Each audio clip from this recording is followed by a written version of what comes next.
अगर आपके जीवन में कठिनाइयाँ आएं तो उनका स्वागत करें। मानव जीवन जो है संघर्षपूर्ण है। जीवन में नित्य ही नए नए उतार चढ़ावों का आना जो है उनका सामना करना ही पड़ता है।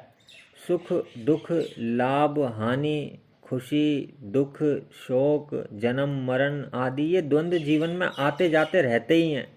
लेकिन हम केवल सुख, प्रसन्नता, लाभ, सफलता की ही ख्वाहिश रखते हैं, उसी की आकांक्षा रखते हैं कि हमें सिर्फ सफलता ही प्राप्त हो, लाभ ही लाभ हो, सुख ही प्राप्त हो।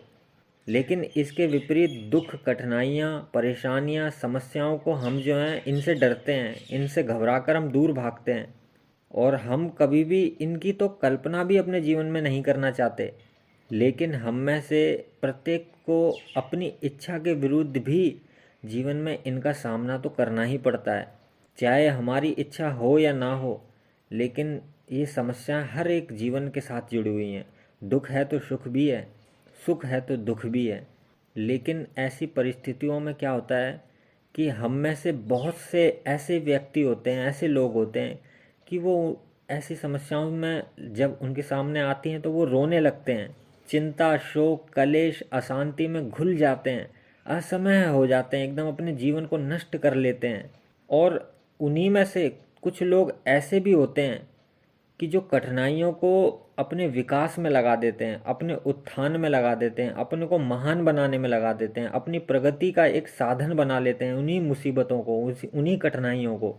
और महर्षि व्यास जी ने कहा है कि शूद्र मना लोग ही दुख के वशीभूत होकर अपना तप तेज शक्ति को नष्ट कर लेते हैं, लेकिन पुरुषार्थी महामना लोग कष्टों को भी अपनी सफलता और विकास का आधार बना लेते हैं।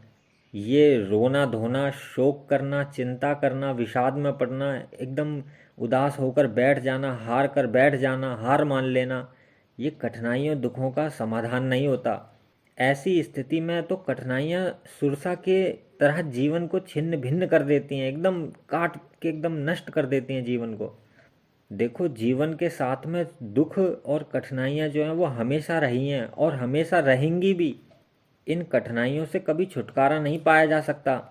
जब तक यह शरीर है, जब तक यह शरीर बना हुआ है, तब तक सुख और दुख का निवारण नहीं हो सकता। सुख और दुख तो जीवन में आते और जाते रहेंगे ही। देखा जाए तो कठिनाइयाँ जीवन का उसी तरीके का एक अनिवार्य अंग है जिस तरह रात का होना, ऋतुओं का बदलना। इसलिए आवश्यकता इस बात की है कि कठिनाइयों के रहते हुए भी आगे बढ़ा जा सकता है तो बढ़ा जाए आगे।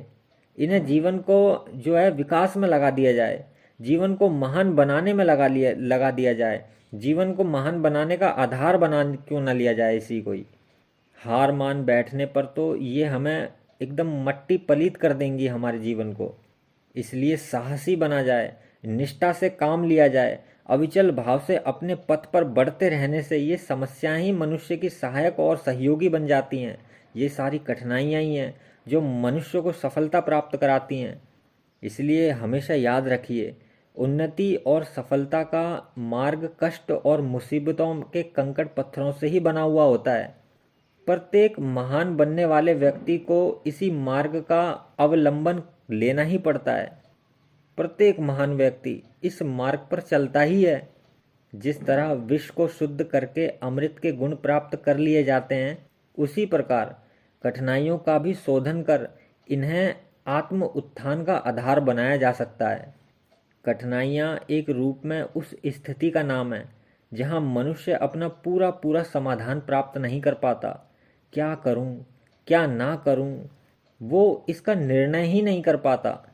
ऐसी स्थिति में एक रास्ता तो उन लोगों का है जो रो रो कर, शोक करके, चिंता करके, विषाद में डूबकर अपना समय बिता रहे हैं, दुखी में जीवन जी रहे हैं। और दूसरे प्रकार के व्यक्ति वे लोग होते हैं जो समस्या का समाधान में अधिक मनोयोग्य पूर्वक विचार गमन होते हैं और कठिनाइयों से लड़ते हैं और इन कठिनाइयों का समाधान जल्दी मिले, इसमें ही वो लगे रहते हैं। और देखा जाए तो यही मार्ग भी उत्तम है। कठिनाइयों में रोने के बजाय उनके समाधान का मार्ग ढूंढना ही रोग का सही इलाज होता है। रोगी को औषधि ना देकर, उसके इलाज की व्यवस्था ना करके रोग को रोगी के लिए रोते रहने से तो संकट बढ़ेगा ही, इससे संकट ठीक नहीं होगा। इसलिए कष्ट के समय अपने समस्त बुद्धि, विवेक और प्रयत्नों को इनके हल करने में लगा देना चाहिए। इससे 3 लाभ होंगे। पहला, जब समस्त शक्तियां एकाग्र होकर किसी एक क्षेत्र में काम करेंगी तो संतोषजनक समाधान भी मिलेगा। और दूसरा, साथ ही शक्तियां अधिक सूक्ष्म और विकसित होंगी।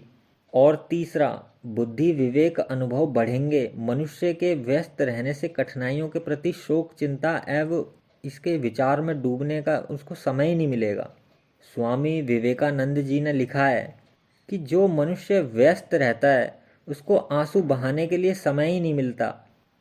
कठिनाइयाँ एक ऐसी प्रक्रिया है जिसके अंतर्गत व्यक्ति और भी ज़्यादा मजबूत बन सकता है और अनुभवी बन सकता है।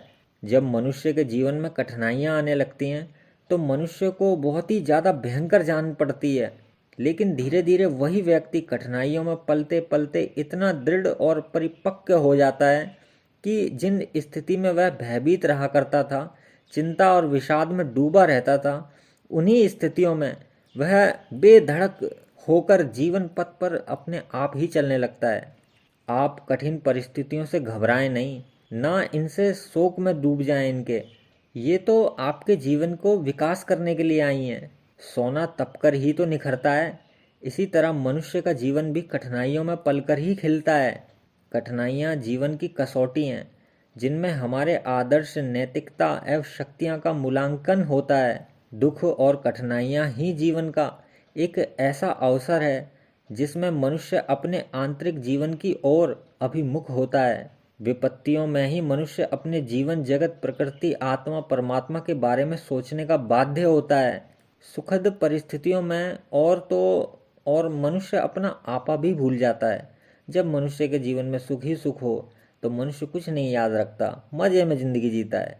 और जब मनुष्य के जीवन में सुख की मादक मस्ती में मनुष्य जो होता है वो अपनी बुद्धि खो बैठता है, अपने विवेक को खो देता है, विचार को खो देता है, नीतियों को खो देता है, अपने सदाचार को खो देता है।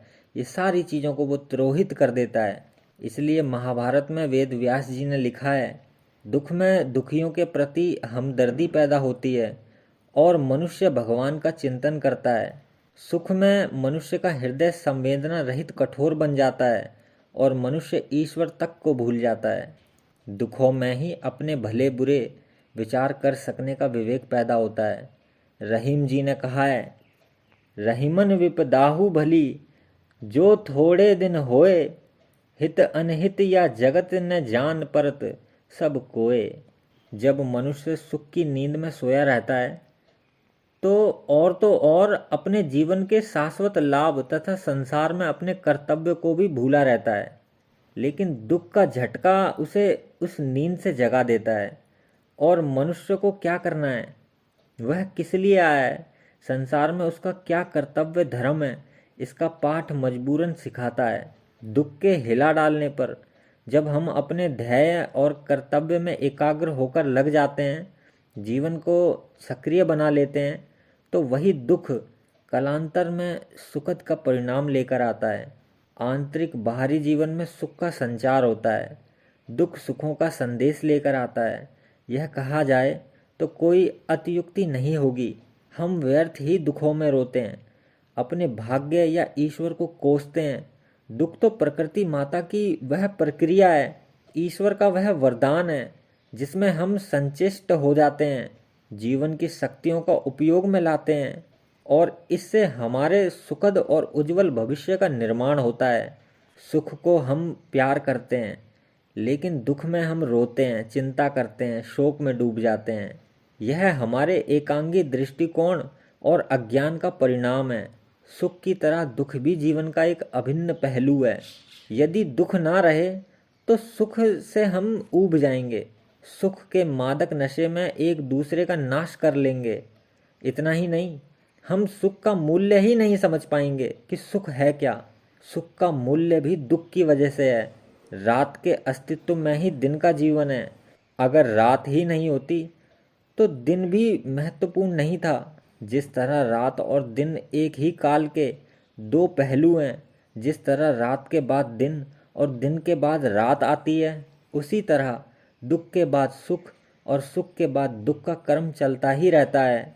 आवश्यकता इस बात की है कि सुख की तरह ही हम दुख का भी स्वागत करें, उसमें शांत मना स्थिर दृढ़ रहकर अपने कर्तव्य में लगे रहें। याद रखिए, जीवन के शाश्वत मूल्यों को समझ लेने पर, कर्तव्य में जुट जाने पर कठिनाइयाँ दुख नाम की कोई वस्तु शेष बची ही नहीं रहती। हमेशा से धरती पर दुख द्वंद्व शोक हैं और आएंगे, इनका हमेशा के लिए निवारण नहीं हो सकता। इसलिए इनमें रोने और शोक करने से, चिंता विषाद में डूबने से तो जीवन ही पूरा का पूरा बर्बाद हो जाएगा। इसलिए हमें इन्हीं के साथ आगे बढ़ना चाहिए और जो भी कठिनाई आए उसका स्वागत करना चाहिए। ओम नमः शिवाय।